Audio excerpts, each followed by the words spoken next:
Now, the blasphemy referendum is coming up on Friday week. It's the date of the presidential election, of course, but also there will be a referendum to see if we should do away with the provision in the Constitution that outlaws blasphemy. I'm joined on the line by John Hamill, who's a member of the National Executive of Atheist Ireland, and also by Brian Flanagan, a long-time social activist who has concerns that the referendum will see the blasphemy provision done away with. John Hamill, I'm going to go to you first and put the straightforward question to you. Why should we scrap this provision in the Constitution? Well, there are two main reasons. One is that domestically, I think the media in Ireland self-censors itself so that they don't cover religious issues as openly as they might. But the main reason is relating to our international obligations. So, for example, there's a Christian lady called Asia who is on death row in Pakistan at the minute, waiting to be executed for blasphemy. And when Atheist Ireland launched our campaign, we provided an open letter from 24 other victims of blasphemy laws around the world who are asking Ireland to remove our law as part of their efforts to remove the blasphemy laws in other more repressive countries. So I don't think we should turn our backs on Christians like Asia Bibi or other religious minorities who have asked for our help. Okay, this is perhaps an unfair example, but we know of some regimes where if someone steals something, their hand is cut off. We might regard that as being barbaric and totally disproportional. However, we wouldn't remove our law against theft in order to support someone who faces that. Now, perhaps not a great example, but I mean, is it that far away? There's actually a direct link between our law in Ireland and the blasphemy laws in more repressive regimes. So when the United Nations tried to put pressure on Pakistan to reform their blasphemy law, what Pakistan did was they proposed the verbatim language from the Irish blasphemy legislation as best practice to be adopted by the United Nations. And what the special rapporteur from the United Nations on freedom of religion said, it was his job to try and help the religious minorities like Christians in Pakistan who are the victims of these laws. What he says is it's very difficult to get those nations to reform their laws, because every time he makes that argument, they cite the law in Ireland. So I think when Christian minorities like Asia Bibi and people like that ask for our help, we shouldn't turn our backs on them. We shouldn't be part of the religious mobs who are seeking to persecute minorities with blasphemies. We should stand up to the religious mobs and we should remove blasphemy laws. Brian Flanagan, are we facilitating those who would repress others by our provisions? I expected John to say stuff like that. The laws in other countries regarding blasphemy bear no relation whatsoever to the way it operates in Ireland. Does John realise, or is he aware, two things: that it's 163 years since the Protestant establishment, or members of it, brought prosecutions against Catholics who burned Protestant Bibles. 163 years since a prosecution was taken in Ireland under blasphemy. Secondly, that the people who framed the 2009 Act, the Anti-Defamation Act, framed it in such a way that it would purely be a symbol of Ireland's freedom of speech. This article appears under Article 40.6, which is fundamental rights. That's rights that can't be taken away. They belong to us by our nature, not by the blooming government. And one of those is the right of the citizens to express freely their convictions and opinions. This is to protect the more gentle expression of more gentle issues. I mean, the kind of thing that we're talking about is open session, open season, as we've had many comedians, I've heard them myself, live comedians and on TV, making fun of the Catholic Church, which is a very vulnerable organisation. It doesn't believe in the kind of stuff that goes on in Pakistan whatsoever. It's the Catholics who are being murdered out there, and any Muslim who stands up for Catholics or Hindu who stands up for Catholics Catholics out there in India. They're the ones who are being murdered, not the other way around. This is to protect civility and the ordinary. Like you try to have. But if there hasn't been if there hasn't been a prosecution for 163 years, what's the point of having it? Yes, that point has been raised. It's simply a symbol, as far as I can see, it's a symbol of Ireland's respect for civilized dialogue, like you had in the famous Socratic dialogues many millennia ago.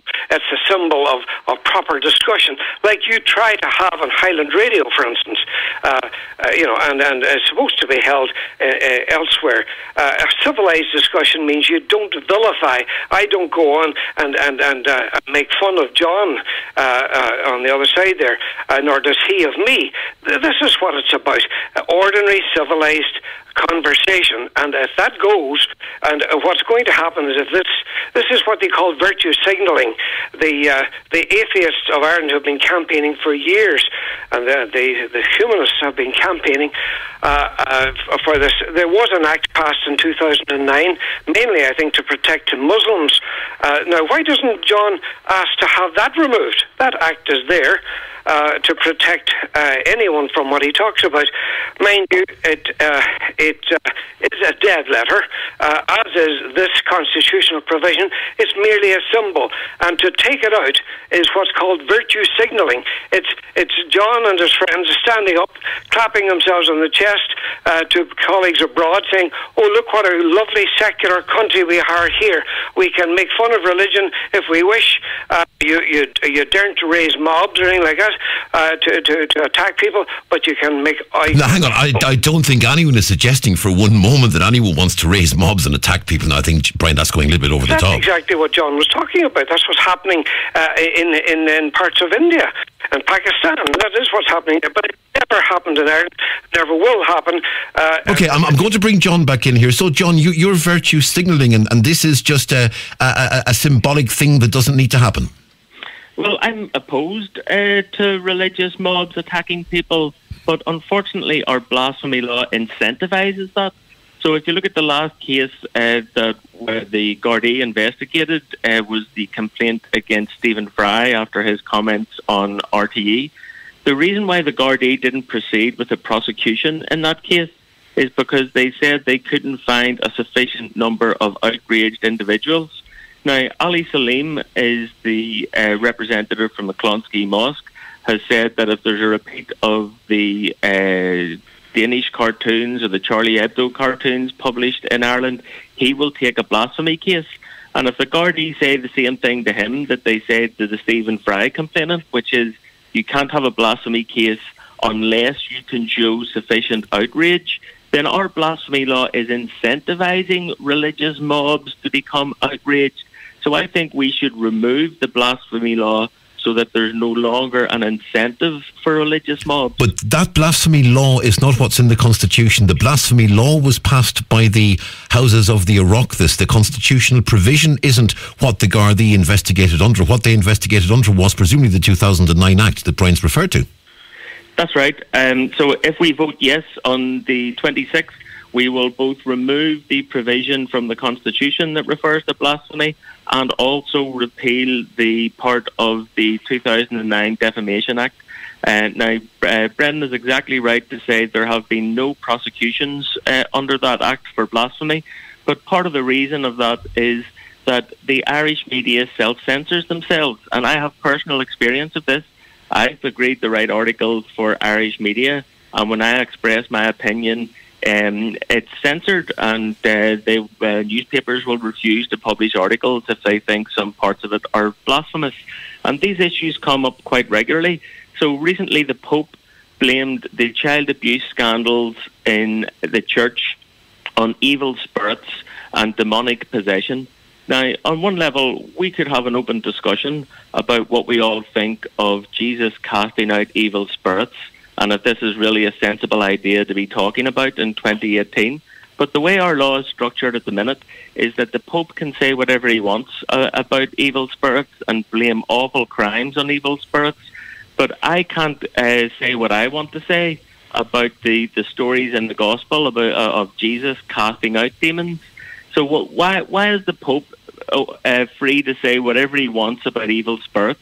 Why is the Pope free to blame awful crimes on evil spirits, but Irish law constrains me in saying what I want to on that subject? I have certainly heard people comment on Irish radio and write in Irish newspapers taking views about what the Pope says, and indeed more recently the Bishop of Waterford made comments about exorcism and so on, and I've certainly seen those challenged, and I've certainly seen comments about those in the media that wouldn't suggest that people were in any way censored. Yes, and I have experience of that too. I'm very good friends with Father Joe MacDonald in Ballyfermot, and I have great respect for Father Joe. He's a wonderful man, and I've often said highly blasphemous things about his God when we're chatting. And Father Joe doesn't clutch his pearls and look around for a fainting couch. He doesn't try to haul me in front of the High Court and impose a €25,000 fine. He very quickly tells me where he thinks that I'm wrong, and he explains where he thinks that he's right. And I think most religious people in Ireland are strong in their faith like Father Joe. I think most religious people are perfectly capable of having an adult conversation without demanding help from the Gardaí. And that's why I think we don't need blasphemy laws in our statute book. Okay, Brian, going back to you, I mean, in terms of the point that John makes there, and is it a fair one? That, I mean, you know, if John wishes to challenge what may be said, be it by the Pope or be it by a bishop or indeed be it by yourself, that John should have the right to challenge and put his own point of view across? I would love to hear what John holds dear. In this case, we're talking about, for me, it would be the Christian, the tenets of the Christian faith and the facts of the Christian faith that I hold in faith as true. These are dear to me. I'd love to hear what John would say if people started to vilify him as they have done already on many occasions here in Donegal during the various referenda, and indeed my relations vilified verbally in supermarkets, vilified on social media. I heard in Navan, I heard a comedian in the big art centre there making fun on the very day of the procession through Navan Street. He was making fun with exactly the same hymns. I walked out of that, and the members of my family walked out of that show. It was dreadful. Tommy Tiernan has been in RTE, various others, making fun in every way. In fact, ironically, making fun with exactly the same imagery as was done during the persecutions in Rome in the early centuries. The very same, they depicted Christ as a dog on a cross, and so on.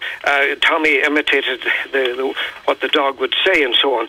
And he does he not have the right to do that? You may find it distasteful, you may find it personally insulting, but you spoke earlier about our right to free speech, and exactly. There's an old saying, I condemn what you say, but I will fight to the death for your right to say it. I mean, should that not hold true across the board? I agree fully with that, and I have circularised people saying that catechesis should use the same kind of language, the frank, entertaining, outrageous language. If you want to get a message across, you have to speak very vividly, as Tommy Tiernan does, and my hat comes off for him. He is the best at communicating that I know. But at the same time, there's such a thing as propaganda. Now, most people, even people who have fought in campaigns with me over the years, have very little understanding of what has been developed in the field of propaganda. The people in Ireland now are terrified of raising their head above the parapet. It's only a very few in the population who dare go against this kind of abuse. We need freedom of speech, but it has already long since been denied us here in Ireland. People are terrified of speaking out, and you will not get on. This is the first time I've been on Highland Radio in 2 years, despite 2 referenda, which I requested to be included in. It has been, been refused or rejected. You cannot get to speak in Ireland on anything important unless it suits the establishment.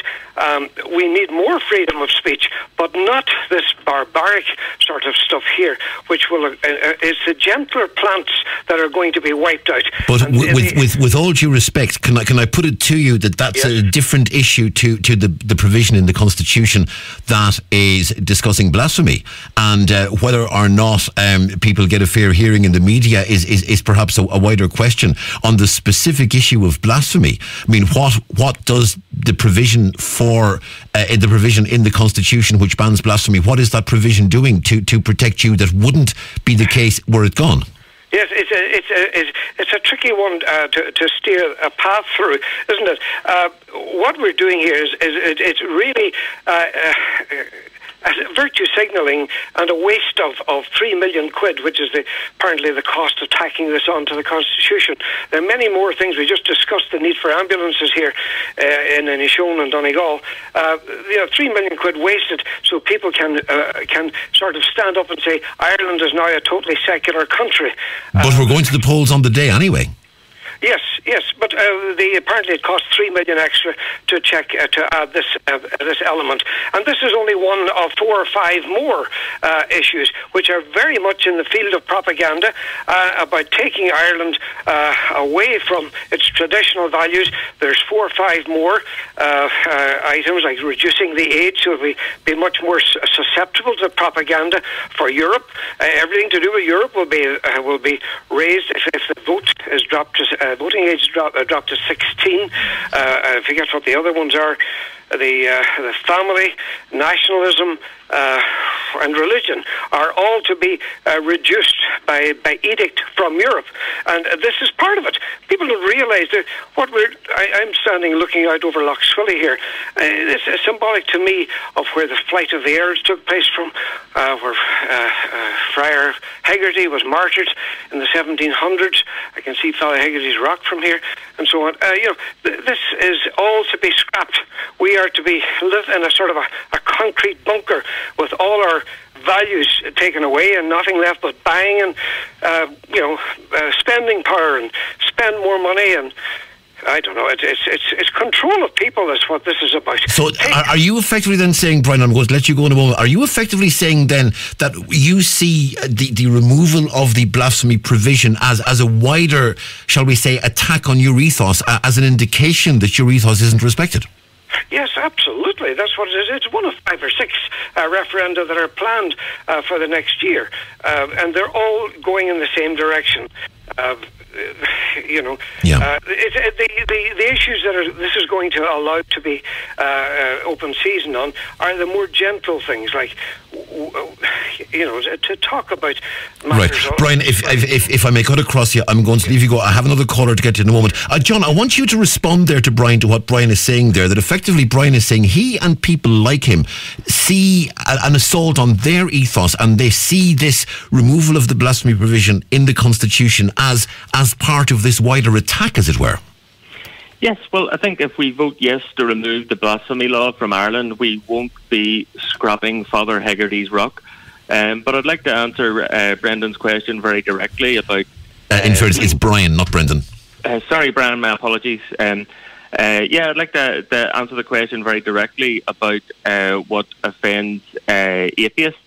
There was a good example of that not too long ago when Cardinal Cormac Murphy O'Connor said in a television interview that atheists are not fully human.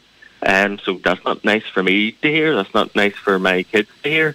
But my response to that wasn't to rush off to the local Garda station and try to have Cardinal Cormac Murphy O'Connor dragged in front of the High Court and fined €25,000. And in fairness, I don't think Brian Flanagan's response to anything was ever to go to a Garda station either, in fairness. Now that has to be said. Exactly, and the reason for that is that religious people in Ireland are not wilting snowflakes.